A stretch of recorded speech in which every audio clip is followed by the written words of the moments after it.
evening, and thank you for joining me on another episode of Read Me Live. I am your host, Sharifa Hardy, and we have an incredible show for you today. I want you to meet someone who is very special, someone who plays a very important role on my path, someone who told me years ago about certain gifts that I had. And for some reason, mystical, magical things always happen when he is around. Mr. Scott Woehrer. Thank you for joining us, Scott. Thanks for having me, Sharifa. It's my pleasure. Absolutely. So I know today you're going to be talking about conscious love and awakened masculinity. I just want you, before we get into the business of everything, to just tell our audience a little bit about yourself. Sure. I met you years ago when I was publishing a metaphysical magazine called Radiance in Southern California that was at 700 locations, between San Diego and Santa Barbara, every yoga studio, metaphysical store, health food store. And that was quite a journey for 5 years. And like I said, where I met you and got involved with a lot of holistic healers, psychics, business intuitives like you who help business owners see around corners, if you will, with your intuitive abilities. And also just your down-to-earth strategies for them once you got to know them. Anyway, that's just a little plug for you. Well, thank you. I definitely appreciate that plug. But I remember we went on a tour one day delivering magazines, right. And we left just a string of tears, is what you called it, because the whole time just things just started to come to me, and I just give readings without any cards, without any help. And then we also were at the what was that called? The Chopra Center or Hay House? No, it was the it'll come to me, but you asked me to speak at one of the organizations, and I don't know, but mystical, magical things always seem to happen when you're around. So I wanted to introduce everyone to you, and it wasn't a Buddhist temple. It was it was the ashram in Whittier. Yes, the ashram in Whittier. That's when I gave a reading, and medical intuitive abilities came through. And so some of the things I'm doing now were things that were happening back then. But when I look back, it's like, okay, Scott was there, Scott was there, Scott was there. So maybe in addition to helping people with conscious love and awaken masculinity, maybe you also somebody who helps other people open to their gifts. Well, I tell you, yeah, a lot of things clicked between you and I, and we went on some journeys physically and otherwise. And so I tell people, if you want to go on an incredible spiritual journey, start a spiritual magazine. It was quite a journey for me, and the ads paid for it until they didn't, and it was incredible. And one of the things I did was I would make some special deliveries of it to certain special places, and I would bring people with me like you. Right. And we did that. We delivered to certain places, and then we'd come in and I'd say, Sharifa here is a psychic. Would you like a reading? And in this office, whatever kind of office it was, generally a holistic healing office or something, and they'd say, okay. And yes, you left people in tears in a good way, right. Because your abilities just penetrated their spirit, their aura so deeply, and you were able to extract things and share things with them that just had them bawling. And that was fun. And I was just a facilitator of that. And I asked you to come with me. There was, I asked you to come with, let's do this for a day. And it was an amazing day. I definitely remember it well. Right. But I was under the impression that we were just going to be handing out magazines. So what prompted you to even know to do that? Well, when I started the so I wanted to start the magazine. There's only a couple times in my life this has happened, but I heard a voice. Oh, wow. And the voice said, do something spiritual for a living. And I'm like, well, what do? I've written plays, I've directed and produced plays of mine. But I thought, okay, I'll start a spiritual magazine. Mm-hmm. And then I found that one was already existing in South Orange County called Radiance. It was only at 70 locations. I took it over, expanded it to 700 locations, and basically used it. And this is why I say you want to have a spiritual journey, start a spiritual magazine, because I used it. I was very creative with it, and I felt Spirit guided me to do these things. And I would, for instance, at the Conscious Life Expo that happens every February at the LAX Hilton, where all the spiritual luminaries from around the world come to gather, and they're on panels and they're giving seminars. And it's just a great place for our tribe. You know, if you're a spiritual person and you love this stuff, that's your tribe, right? So because I was the publisher and editor of this magazine that, of course, I was distributing throughout the place, the Conscious Life Expo, they allowed me to introduce certain speakers like Neil Donald Walsh, Dannion Brinkley, mm-hmm. who was the first person in the 70s to write about near-death experiences. His book was called Saved by the Light. Okay. And then he died 3 more times and wrote about each one. He was hit by lightning, he had a heart attack, and he was one of the first people to bring out the fact that when you die, you get a life review. Mm-hmm. And it's not judgment. It's just somebody, putting their arm around you and just watching how you affected other people in your life, mm-hmm. which I fully believe, and I've heard of other near-death experiencers who have said that this happens. And we kind of saw that in the movie Defending Your Life with Meryl Streep and Albert Brooks, okay. where they kind of watched a movie of their lives and to see, how things went down. And the thing is, it's done with complete compassion. There's no judgment or anything like that. It's like watching your life with your best friend and how you affected other people. And what the purpose of that is, as far as I understand, is to help your soul grow and expand, which is actually the meaning of this life entirely. Why are we here?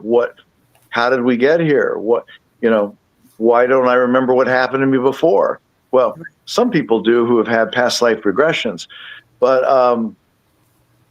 it's my knowing, not a belief, but a knowing that we collaborated with God and said, in this life, I want to do this. I want to have these kinds of parents, and I want to experience these themes.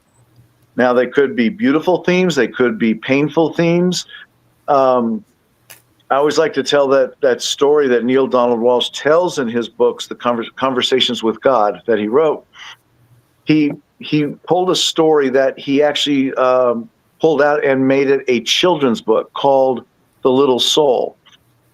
And it's about a soul in heaven that comes before God's court and all the angels and everyone's gathered around. And God says, what can I do for you, little soul? Mm-hmm. And the little soul says, well, I've heard about these incredible things that are happening in this special realm where there's polarity and right and wrong and black and white and up and down and cold and hot. And God said, okay, well, what is it you've heard that you like to experience? And the little soul said, I would love to experience this amazing thing called forgiveness. Oh, wow. That's important. And God said, well, I can do that. We can do that. But someone will have to go down with you and smite you so that you may have something to forgive. Mm-hmm. And one soul raised a hand and said, I love you enough. I love you so much, I will go down and smite you. Okay. So that's essentially the story. And it really allows us to forgive forgive others that we've had judgments about, because actually they're just playing a role. Right. And they're playing a role whether they've hurt you, me, people we love. And if you understand and believe that there is no death, really. Mhm. We never actually die. Um, we're eternal. Our Right. souls are eternal. Now, it appears that we die. We have a length of time that there's in this polarity, in this existence, there's something called time. Right. Well, in eternity, there's no time. If you're like some people say, we're actually in heaven right now dreaming this life, which I think Right. is kind of a beautiful sentiment. Bashar says that. And, Ooh, I but love watching for sure. yes. And it's, you know, it's just a beautiful thing to go, okay, you're in that happy, blissful state, but when you're there, you can't experience love in the way that we know love to be as humans, Right. and or forgiveness like that soul wanted to experience. So we agreed to come here to have the adventure and experience of having our mind erased, Hmm. to not remember that we're actually one with God, that we're a part of God, Hmm. and to come down here to believe we're separate, and then to make the journey to remember. It's never, you don't have to learn anything. Nobody can teach anything. It's just about remembering.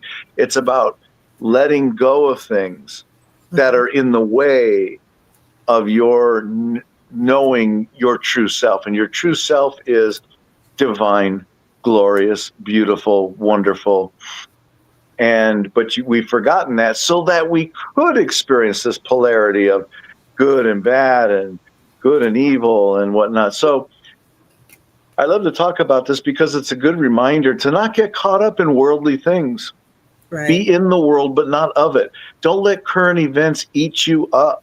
Don't let Right. it get you down. And we can get into righteous anger. Well, this is not right. It's like, okay, another perspective on it Hmm. is to look through God's eyes, if you can, which is a great exercise to do, and to say, to look with love. And Right. what is this person doing? Is this person the person who volunteered to come down and smite the whole country? Right. Yeah.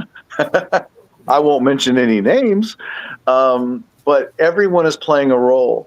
Hmm. And the only thing, it's funny, George Bush, the first George Bush said, what happens in your house is more important than what happens in the White House. Right. And that is so true. Um, it's up to us how we respond to Hmm. what happens to us, to what happens in our field. You don't want to react. The reaction is just without thinking, you're egoically Hmm. letting your ego react, your programming. Because we came here, we had our mind wiped, Hmm. and we forgot who we were. So what was put in its place? Programming. Right. Okay. How you were raised, what family you were raised in, which I understand we chose, but you don't have to believe what I believe. But I tell you, it's actually very empowering to think of things in this way, that everything that's in my field, Hmm. I put there. I'm responsible for. Hmm. Guess what? When I think that way, I am no longer a victim of anything or anybody. Then I'm asking myself, what can I learn from this? What is there for me to learn from this? I put it here for a reason. And by the way, those traumas Hmm. that we work on healing, which is wonderful. Um, those traumas are so important, and some even call them treasures. Now you say, For what are you talking about? I would, what happened to me as a kid, that's not a treasure. Well, it's like, okay, and I'm not going to tell you anything it's between you and your therapist, or you and you, and, but I'm just sharing what I know for okay. myself, let's say. And what I know is anything I've experienced in a sense of trauma taught me so much, Hmm. taught me more. They say failure teaches you so much more than success. Well, Right. failure is painful, Yes. for various reasons. And, um, it's there to teach us. We learn the most from it. And Hmm. that's why we're here, to expand our soul, for it to grow. And I'm going to Hmm. throw another curveball, if you will, out there. Aliens, Okay. who a lot of people mistake for angels. or angels who people mistake for aliens. Okay. Just to throw that out there, you don't have to believe it, that they're one and the same. But, and this is why, people say, well, where's the Bigfoots? Where are the aliens? Are they anywhere? Why aren't they contacting us? Or are they out here? Are we alone? Well, most people know we're not alone. But here's the thing. We can't see them. They don't want us to see them. And here's the thing. There is a law of the universe that they shall not interfere with life. It's interesting because Gene Roddenberry, who created Star Trek, mentions this in Star Trek. The canon of Star Trek is such that the prime directive is that they shall not interfere with a species on a planet that they visit. Well, guess where Gene Roddenberry got that from? He was in a living room in the San Fernando Valley listening to a channeler who was channeling an alien who talked about that. And that's Bashar, who's being channeled by Daryl Anka, who many of us know for decades has been channeling this being or group of beings called Bashar. And he talks about that he is a first contact specialist for us. And he's helping us get ready to meet him. Well, these aliens are watching us with great interest because we're true badasses. We just 8 billion of us decided to come here to party. Okay. There's 8 billion of us on the planet. And so, you and I know people personally that are healers who have gone like, oh, this is the last time I want to incarnate on Earth. I'm so done. I'm so tired. It's like, okay, I get that feeling as a human. When you go into the afterlife and you go through what you go through and you may feel a lot differently, but it's up to you. But they are watching us with great interest because we decided to have our memory wiped to forget who we are, the great, amazing, divine selves that we are, to think that we're just these lowly creatures that are part of original sin or whatever we have been taught to believe, that so that the people around us could feel secure in their insecurities to keep us down. And so it's up to us to get past that, to transcend that and remember who we are. And these aliens are watching us and they're like, wow. And some of them apparently don't even have souls like we do. They're not reborn like we are. That's a whole other subject. But they're watching us with great interest because it is a remarkable thing that we've allowed for ourselves to do, to come down, memory wipe, do the work it takes to get rid of the impediments that we accumulated in childhood that kept us ignorant. Anyway, I've been going on and on, Sharifa. Say something. Well, I'm letting you have the floor. It's so interesting.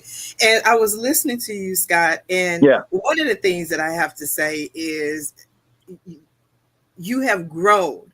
Like, not that you were, but I can just see your growth. I can see your wisdom. I can see your reflection. I can see a whole different side that I just absolutely love. So I think that's wonderful. But you talked about so many different topics, and I want to go back to the beginning. I want to go back to when you were talking about Radiance Magazine, and Radiance Magazine opened up these doors for you, and it allowed you to meet so many different people, so many healers, so many people who've experienced near-death experiences. Now, but when you spoke of these near-death experiences, it almost appeared as if it was a first-hand experience, because you said, I believe, and then you said, no, I know. So how did you come about this personal knowing? I would say mostly through meditation. Okay. I have not died. I mean, I'm a 3-time cancer survivor. You could say I almost died. Yeah. And I've done plant medicine, and that's definitely, ego death, which is just an expression. Ego can't die, but it can definitely take a beating. But no, it's just a knowing. I mean, the thing is, like, for instance, I went to one of these events called Contact in the Desert, and there was a woman up there speaking about the fact that she'd been abducted by aliens over 200 times. Oh, wow.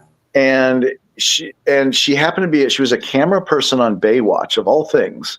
Right. And the alien crafts would come over the water. She lived near the beach, and she was taken. She remembers the experiences. And in fact, Daryl Anka, who channels Bashar, he did the artwork for her book. So there's that connection. And you're listening. I'm like, do I believe this? And let me tell you, after an hour of hearing her talk about these different experiences, I allowed myself to believe her. And I said, you know what? We know truth when we hear it. Right. And for people who talk about, people who don't know don't accept Jesus or don't read the Bible, they're not going to heaven or whatever. I know it's kind of an old-fashioned view, but I think some people still hold that. And then you think, well, what about all the people that are born on islands and in places that'll never see a Bible, never hear about Jesus? Right. Well, we were given the gift of discernment. Right. And inside of us, we know truth when we hear it. Right. And listen, my truth, your truth, nobody else has to, it's a personal thing. Nobody else has to understand it or put you, pat you on the head and say, you did good. It's not about that. You find your own personal truth, right. your own personal Jesus or what have you. And if there's one thing I would say to people, it's like, I have nothing to tell you except listen to yourself. Okay. Yeah. And I know you say the same thing, Sharifa. It's like, go inside. And so you got two voices inside. You got that ego going, judging about people. Don't love so freely. Don't love so deeply. Remember how you got hurt before when you love somebody? Don't do, so the ego overcorrects. It would have us never leave the house. Right. But the fact is, life is about risk. If you're doing it right, there is risk involved. When you meet somebody, when you ask them out on a date, when you ask them to marry you or whatever it is. So I just lost my train of thought. well, I'll jump in there. Sure.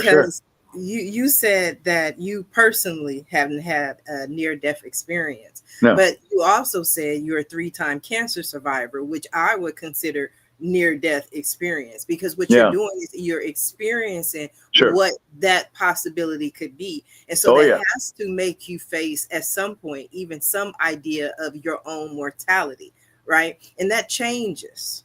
It does, but I'll tell you and it did, but it's interesting because mushrooms, magic mushrooms, the ones you trip on. Now, if you're with some people, not the ones that do it recreationally and just want to get high, but the ones who do it ceremonially, when you set and setting, you want to have the right mindset and you want to have the right setting, the right people around you. When you do it right like that, you actually will journey, you will learn things. One thing I learned when taking mushrooms is whatever you're avoiding, comes right front and center. And one of the reasons they legalized it in Oregon was because it has the ability to take away the fear of death. Okay. Which I felt it leave me. I didn't even know I had it, but it left me. And I felt, of course, more connected to everything. But people in Oregon made it legal because there were people in hospice who fear death. And I can think of few things more horrible than being on the edge of death and fearing what's coming. But they took mushrooms and the fear of death left them and they were not suffering anymore. So I love that. And so that gave me, in the cancer, gave me a different understanding of death. Latinos have the Dia de las Muertas. The Europeans understand death better as a part of life. And but Americans as a whole don't do so well with death. Everyone thinks they're going to live forever and they're going to win the lottery. Right. That's like right below the surface, everyone thinks that. And, it's the odds are you are going to die and you're not going to win the lottery.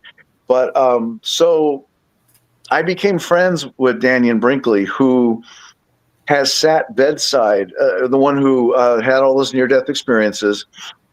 And he created a program for hospice called, the Light Brigade, the Twilight Brigade. Okay.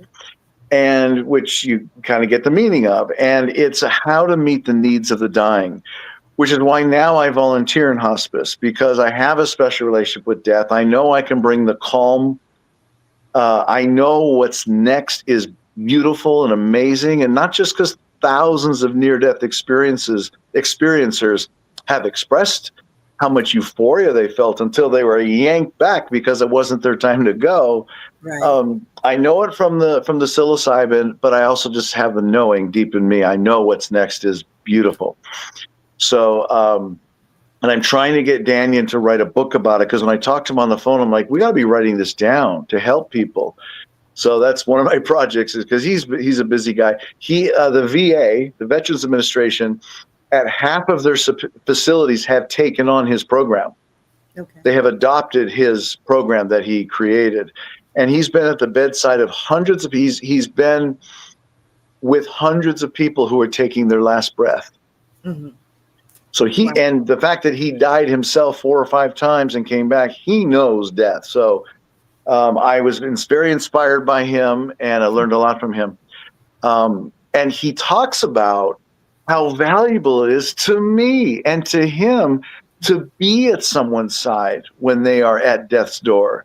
It is extremely valuable. It just fills your heart that you are allowed to be present for this incredible transition of this human soul. Mm-hmm. And so I urge people, you will be very much rewarded to volunteer. Just go to your local hospices, call them up, find out if they're accepting volunteers. They should train you. I got trained, did some PowerPoint presentations and whatnot. And I know how to meet the needs of the dying. And it's my honor. It really is my honor to do that. We just don't have that in this country right now about volunteer work, how rewarding it is to put your heart into something with no expectation of a return, of a reward. And it's the doing of it that is the reward. And that's this, we know that about giving, right? We just forget it. It's a dog-eat-dog world. It's a world where, in fact, it's almost encouraged that you can cheat people, and as long as you get away with it, heck, you'll probably be pardoned, or you just won't be punished or have consequences or be accountable for what you did. This is the world we live in, but people are forgetting their humanity. They're forgetting what it is to be a human, or they just skip over it. They don't wake up in the morning with gratitude to be alive another day, taking breath into your body. To love another human being and to be loved back. These basic things that money can't buy is so rewarding. Volunteer work. I want to start a movement of volunteering, and Lord knows there's a lot of need in this country, and there's people who have and there's people who don't have. And so I urge anybody listening to this or watching this that I think there's a website, I think, called Volunteer Something, where you go on Volunteer Match, I believe, and they'll match you with a volunteer opportunity, whether it's with animals, people, and sometimes, like the place I work for, volunteer work for a hospice place here in Corona, California, called Care Dimensions, and they're even looking for admin, someone to work in the office and help with the paperwork and whatnot. But just to give, talk about the love that you feel. And again, not that you can be judged in heaven for what you gave or didn't give. It's not about that. But you will see through their eyes how you affected them. And that is for the purpose of growing your soul. Now, I mentioned before, we have 2 voices inside of us. We have the ego, the one who chirps up when you're meditating in the first few minutes of meditation before you calm it. Right. And then there's the quiet, still voice of your soul. It's not talking English or French or Spanish. It's talking in terms of impulses, in terms of nudges. And you feel it all the time when you go, oh, I should have taken a left when I took a right. Or I'm not buying what this salesman is selling. I don't feel right about this. This isn't for me. That's you listening to your intuition. You're already doing it all the time anyway. You might as well do it consciously. Listen to it because it's actually guiding you on your path. And too many people are afraid to walk their path because it doesn't look right. It doesn't look familiar, and it's not supposed to. If the path already looks like a sidewalk or stones, that means it's somebody else's path. Okay. But sometimes I just want to say sometimes it is not always that we don't. Some people don't want to walk that path.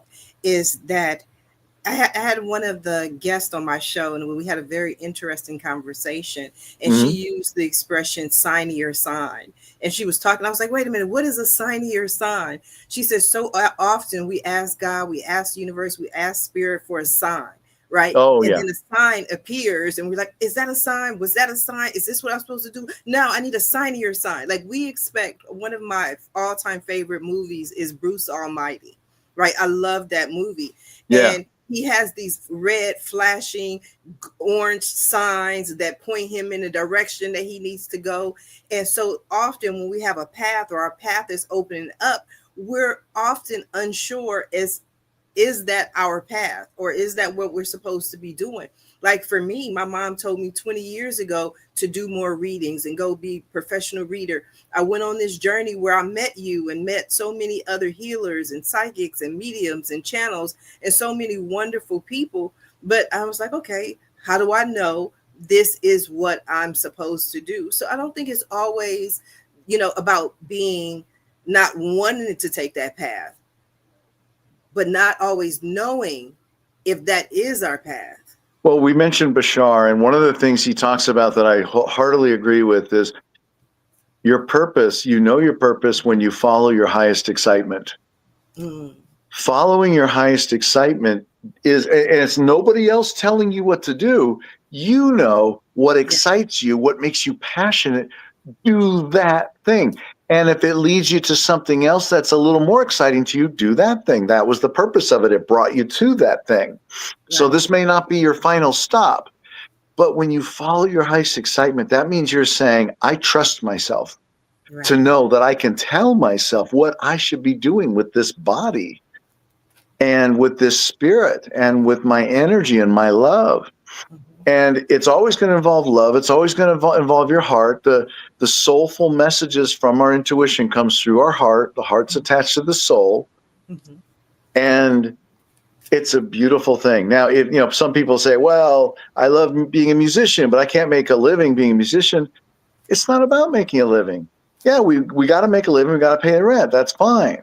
That's a given. However, do what you got to do. If you got to open a music school, if you Right. got to give tutoring lessons, if you have to, or play on the sidewalk or play in a small club where only 5 people come. If you're doing it for anything other than just the pure love of it, then you're a little off. You're in the ego, and the ego wants to be stroked, or, well, I got to have a huge audience, or I got to sell my book's got to sell 1 million copies, or I'm nothing or nobody. Right. What are you talking about? Right. But So also to even make the statement that I can't earn a living. I truly believe that if it's a desire of our heart, God will make a way, because we were all given at least one talent.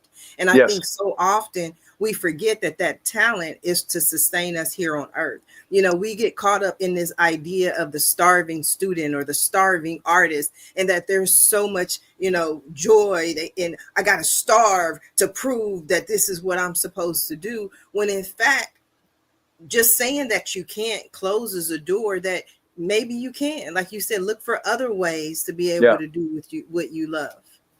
Well, Bashar also talks about not being attached to the outcome. True. So do your manifesting, but Mm-hmm. anytime you manifest, don't grip it so tightly that it Mm-hmm. has to look a certain way. Say this or better, this Yes. or better. I want this or better. Yes. And again, because if you knew exactly what was coming your way, that's no way to live a life. If you knew everything that was coming, there's no surprise, there's no growth at all. Right. But the world, the universe will deliver to you what your soul needs more than it wants, Right. right? You'll get what you need, not necessarily what you want. And what you want is usually the ego wanting Right. the baser things, money, um, a love to look a certain way. And frequently people fall in love with a person who is not their type, Right. that they wanted, wished for, what have you. But the love is there, and you Yeah. can't ignore it. Let's talk about love. You have a new book out. I wrote a book about conscious relationships called "Good Morning, My Queen." Okay. You can find it in the Amazon store and watch and read it on your Kindle on your phone. And it was based on a previous relationship, Mhm. and it's mostly a book for men. It's a quick read. It's not long. It's a quick read, and it's helping men see the benefits of devoting all your energy to your mate, to your queen. And man, she'll do whatever you want. You do that. If you can cut off your online distractions, and we all know what those are, there's a few of them. If you can cut those off and devote that energy leaking out to those things to your mate, your life will get better. Your Mhm. relationship is better, and she feels wanted, desired, taken care of, provided for. Providing for and being protective means more than just monetarily. Right. It's well, you can discuss. You tell us, Sharifa, what do you value in a man in a relationship? No, I do value those things, provider and protector. But I Yeah, agree with you, it's not just a financial thing. A man provides stability, a man mm, provides leadership. yeah, There are a lot of aspects that he can provide, but he protects, you know, depending on what you believe. And I believe scripture that a woman should always be under a man's cover. That's one of the things that I tease my father about because I'm unmarried. So I always say, "Hey dad, now I'm under your cover," because he uh, has to be there to protect. My dad keeps trying to give me away and I keep coming right on back. But I find it interesting that one of the things that you said is that you this was a previous relationship. So is this something that you learned as a result of leaving that relationship, or was this something that you learned while you were in the relationship? I was deep in the relationship, and it was a great conscious relationship with a conscious woman Mhm. who you know personally. You've known, and it was incredible. I learned so much. I was not the man who came out of it. I was not that man who entered it, Okay. which is true for many of us, right? Right. Um, I grew tremendously. Now I the can see relationship did end, as things do sometimes, that. Mhm. and you know, there's no animosity between us. There's no bad blood, if you will. Mhm. Um, I learned a heck of a lot. And that's what a conscious relationship is. When you enter a relationship where, like for instance, as I look at a potential, having a new relationship, I say to myself, I know what I'm not going to do. I'm Mhm. not going to have wounds Mhm. showing, wounds that I want assuaged by somebody else or healed by somebody else, right? Or looking for that person who could do that. No, I healed my wounds on my own Mhm. because I want to fill my own cup, not Mhm. expect anyone else to fill it, and then give from my overflow. Oh, that's beautiful. That's like a quote that needs to be. Is that must be in the I, book? yeah, it is, but I'm not the first to say that by any means. I got that from somewhere, but I love that, and filling your own cup, not because we know there's a phrase I saw out there called man keeping, Mhm. and some women find themselves in a situation where they're man keeping, meaning they're picking up his laundry, doing his laundry, cooking for him, doing all these things for him where he could be doing when she's busy, she's got her own life, or she's raising the kid, she's spending more time. Mhm. So, and that's part of looking out for your queen, if you Mhm. will. Um, Definitely sharing the chores, definitely, and doing things without asking, taking care of business. Um, that definitely makes a woman, and this I get from Teal Swan, who's another great spiritual teacher, who says men have almost no concept of how unsafe women feel Mhm. just in life, how Right. unsafe, how protective they need to be of themselves, of their energy, not just of their energy, but in a grocery store parking lot at night in the dark. Mhm. You know, these are things men will never experience probably, and should really get hip to and understand that this is an ongoing constant thing for them. And they want to know that when they're with you, that you've taken care of your business Mhm. so that there's no monster that wants to come out of here Right. because you've handled it, because you're not going to get so angry that, let alone narcissistic behavior, but just that you've got yourself handled. And if that means going to therapy, go to therapy. Therapy's great. I've done it, several times. It's wonderful. And it's a place, because really, it's a place where you can dump everything, and then the therapist will organize it and give it back to you in a very helpful way. You should not be dumping everything with your partner. True. They call it trauma dumping, and that doesn't feel good. And they're not there for that. In fact, men as a group, unfortunately, lean on their women a little too hard. Mhm. Um, and that's why I facilitate a men's group that I started in the new place where I'm living now. Just like in the other places I've lived, I always start a men's group, and I just men talking with open heart, being heard, being seen in ways they may not be in their life. I love to be able to provide that space for that. Um, Men frequently, they stop making friends as they get older, Mhm. um, and they lean on their mate for everything, whereas their partner has a friend for this, a friend for that, a women's group for this. And for instance, if one of them dies, the men do much poorly than the women do. Women have these solid relationships they can lean on, whereas men, they're like, she was my best friend. But what he Right. means was she was his only friend. Right. And now he's lost. So, But they um, also say that um, more men than women die alone. yeah, Because usually, even if a woman wasn't quote unquote the best person, usually her children will come to visit her and take sure, care of mom or sure. people around her. Whereas men, maybe when they were younger, they weren't there for their family, they weren't there for their children. Maybe they play with different women, whatever it is, but they do say that more men than women die alone. So, And the undercurrent, the thing that all these things have in common that we're talking about, whether it's volunteering, is love.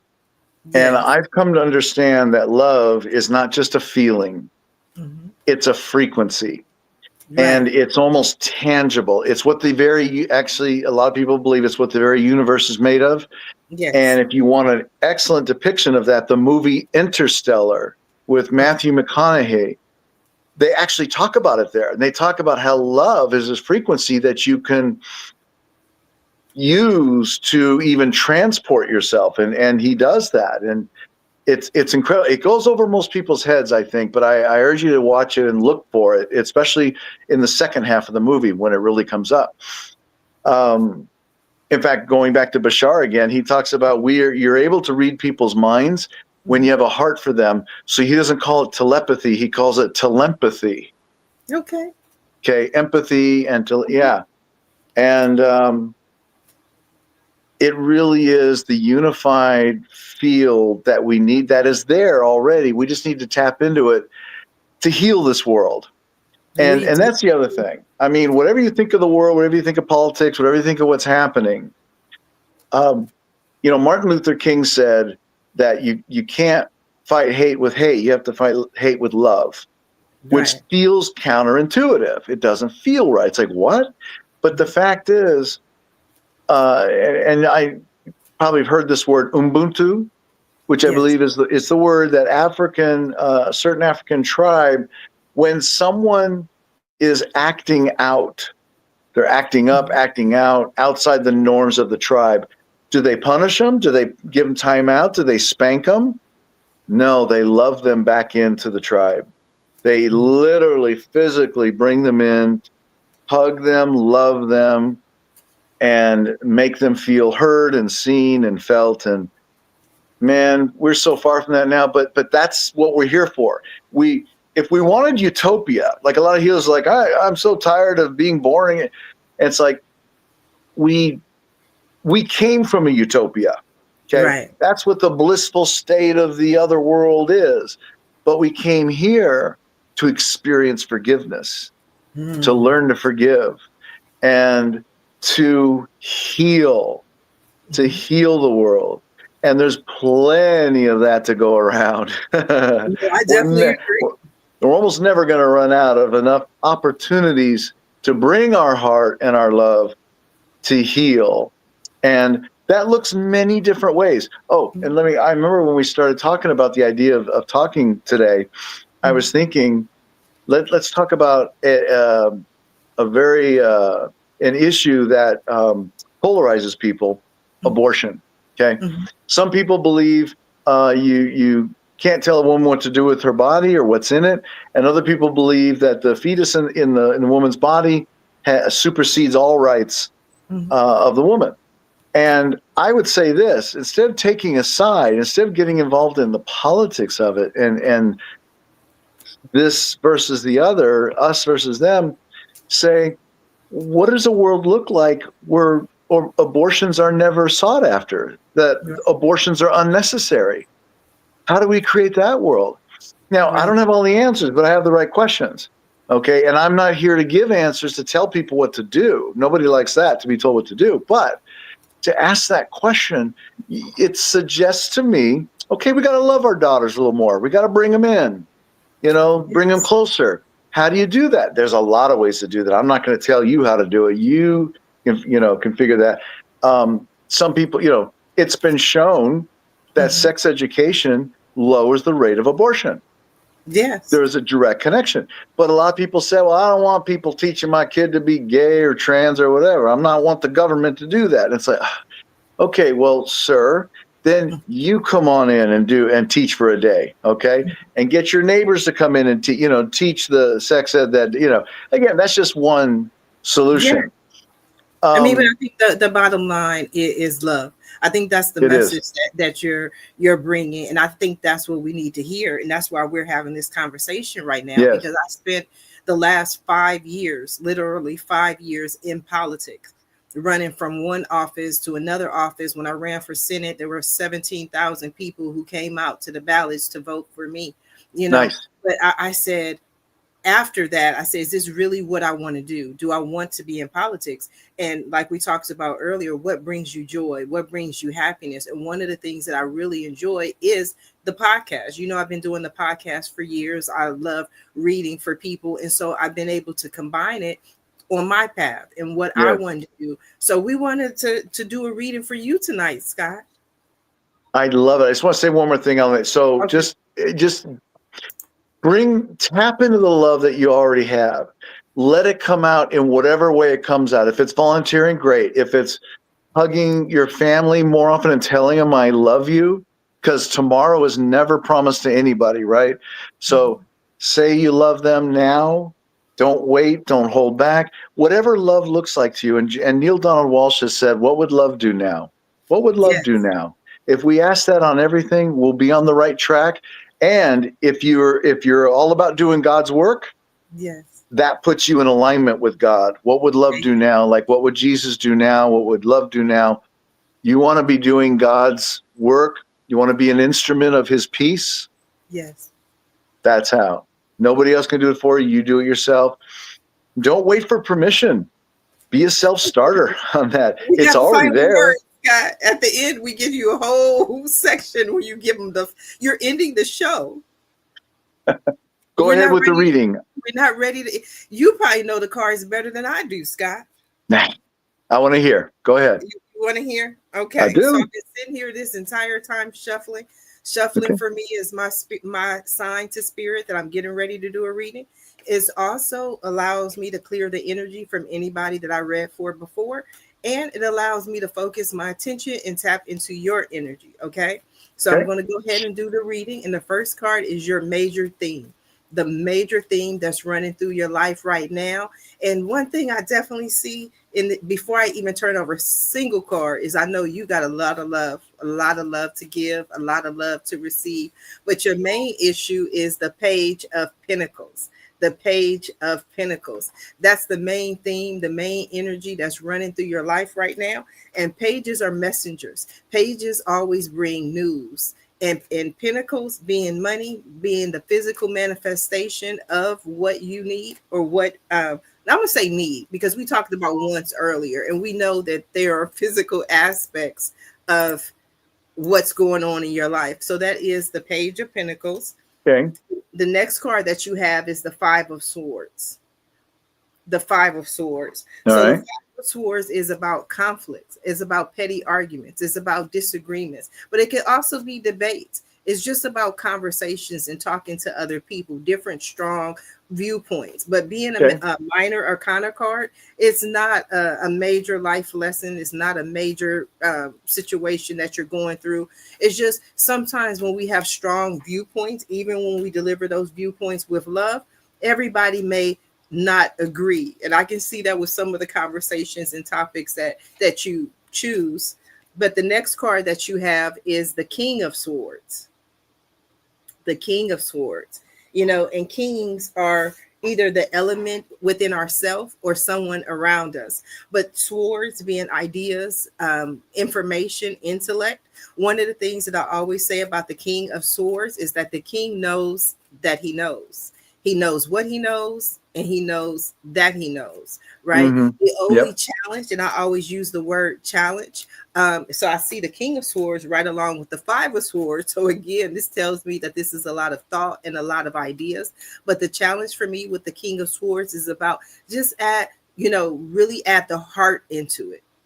It reminds me of my dad always says to me, Sharifa, be patient with yourself and others. Be patient with yourself and others, because the King of Swords knows, he has the information.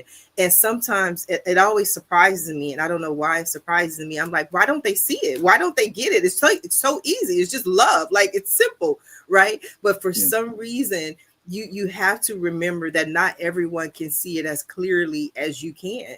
Scott, you got it, like, it. And even just watching your growth, I see like it's crystallized more than it ever has. Because I remember seeing you always giving you a hug. You hugged everybody. You were there for everybody. But now you have more of that hermit energy. Not that we pulled the hermit, but I'm just telling you really are that wise person. Because the next one that you have is the Three of Cups.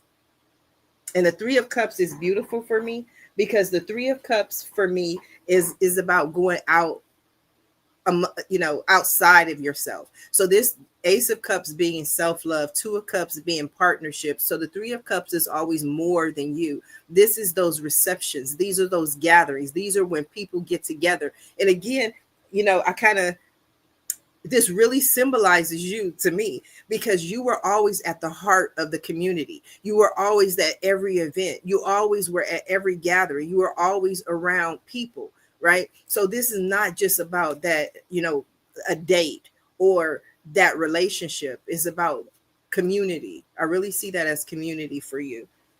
And the next card that you have is the Eight of Cups. The Eight of Cups. Whenever I see the Eight of Cups to me is about letting go.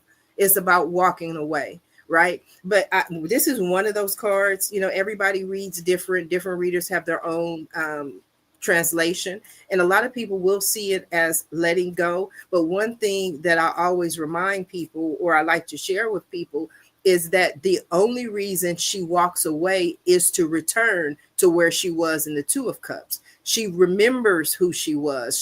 She wants that feeling back. There were losses, there were pain, but let's get back there. And so there's no guarantees, there's no promises, there's no way of making sure that she can ever get back to that energy of the Two of Cups. Because for me, the Two of Cups is the honeymoon phase, right? And we all would love to stay in the honeymoon phase, but we cannot stay there. We must, our love must mature. And because it matures, it has to go through stages. It has to go through the energy of loss, and that sort of thing. But when she really makes the decision, and making the decision, this is what I want, this is who I am. Okay, sometimes you have to leave and go on a new journey in order to get back and to remember. And I love that you said remember, because when I had Jerry Yusko on my show, and somebody was talking about it was an evolution. And so they said it was the evolution in the comments. And I said, it's an evolution. And Jerry Yusko said, it's an evolution. And then Jerry said, no, it's not an evolution. It's a return. And I was like, Yeah. oh, that was so beautiful. And it's what you were talking about earlier, is returning, remembering, because Yeah. we've already been there. So yes, but sometimes you have to let go in order to get back to where you were in the Yeah. beginning. Surrender is very much misunderstood in spiritual circles. Surrender is one of the most powerful things you can do, Mhm. and it is usually about surrendering egoic things that we've built up that are in the way of us having a great enlightenment. Mhm. So it's not a weakness. It's not giving up. Mhm. Yeah. No, yes, It's no, a superpower for sure. yes. And so the next card that I have for you is the Ace of Cups. The Ace of Cups. And we talked about that a little bit earlier, is the Ace of Cups, which is about self-love, truly falling in love with yourself. And I can see you have done a lot of hard work. You have done the work, not to say anybody is complete or finished, but I can see the progress that you made. And Thank all you. of that really stems strictly from self-love. I mean, that's the beginning, because before you can have the tribe and the community and go out on the dates and meet new people, you truly have to love yourself, right? But I love Right. aces because aces are always new beginnings. And with these new beginnings, they have infinite possibilities. Infinite. It could it this you again, we talked about the ace, the 8 of cups going back to the 2 of cups, when honestly it doesn't go back to the 2 of cups, it goes back to the ace of cups. It goes back to the beginning and truly just loving yourself in order to be able to move forward. Because the next card that I have for you is the 4 of Swords. Hmm. The 4 of Swords to me is about healing. It's about inaction. It's about staying until you're ready to make the next move. Swords, again, being thoughts, being decisions, right? And so often we just want to act, we want to move, we want to do, we want to go, but we're not really sure as to what that next move is. And so Sure. for the whenever I see the 4 of Swords, it reminds me of the expression that they say Oprah Winfrey said. And she said, when most people don't know what to do, they have to do something. She said, I don't do anything until I know what to do. So this to me is about being quiet, being still. For me, this is the Peace Be Still card. And Yes. again, the cards are not only about that particular card, but the surrounding cards and the cards that come before it and the cards that come after it. And the 4 of Swords follows the 3 of Swords. So the 3 of Swords to me is about sorrow. It's about loss. It's about there was some hurt. There was some pain. There were some things that you went through. And so Sure. often when we go through different challenges, we just want to get up and on to the next, heal, heal, be still. Okay. The next card I have for you is the 10 of Cups, which is my happily ever after card. I told you I saw some love when I was doing the shuffling. I can live happily ever after with myself. That's just fine. You know, because like attracts like, and whatever you are seeking is also seeking you. So whatever Hmm. frequency you're resonating on, and Bashar talks about that a lot too, is the Yeah. frequencies that we're on. I watched one of his yesterday when he talked about if it hasn't come, is that we're holding on to something, or we have some type of blockage that we're not releasing in order for what we're seeking to actually come to us. So 10 of Cups is the completion of this journey, but 1 and 0 with numerology is still a 1. It's the beginning. It's a new phase, a new step on this journey, right?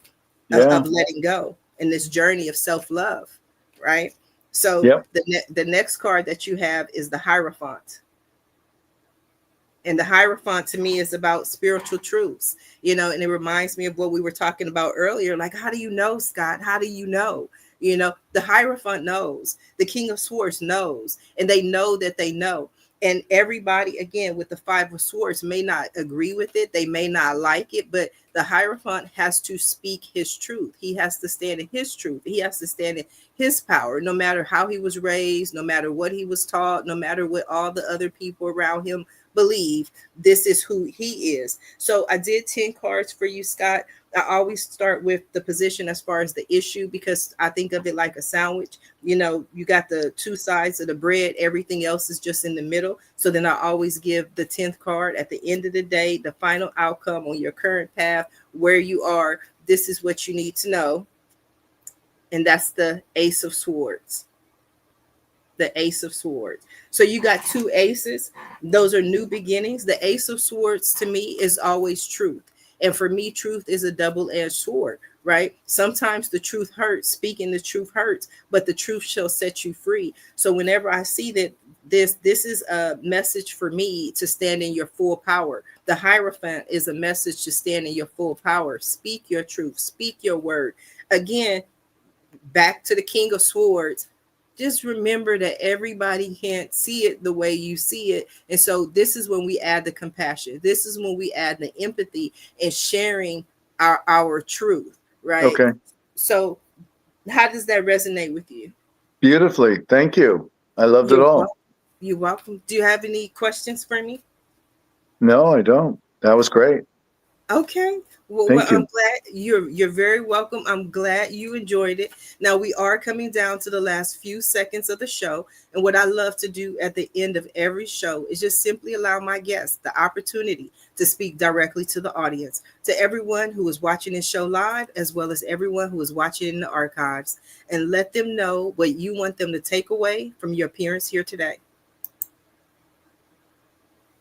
You have love running through you like a stream, like a powerful river, actually. Just tap into it and let it flow in the way that it wants to.